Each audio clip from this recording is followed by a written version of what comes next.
Hey everyone, Victor is here and welcome back to this episode of Mechanism Monday, where I go over fun organic mechanisms.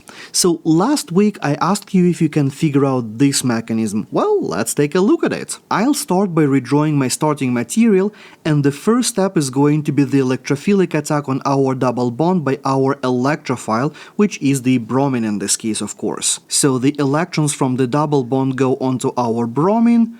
We break bromine-bromine bond, and the electron pair from the bromine is going to back attack one of our carbons, giving us the following halonium intermediate.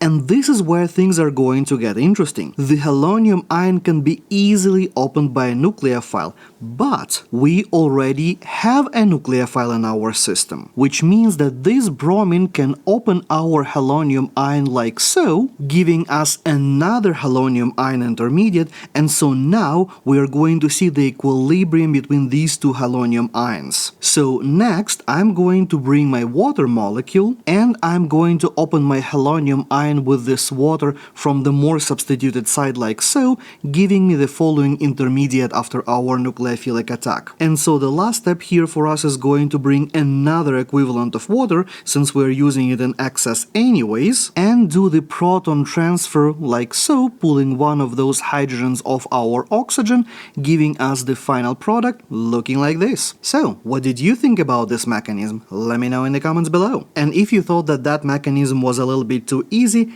give a try to this one. Let me know your thoughts in the comments below, and I will see you next time.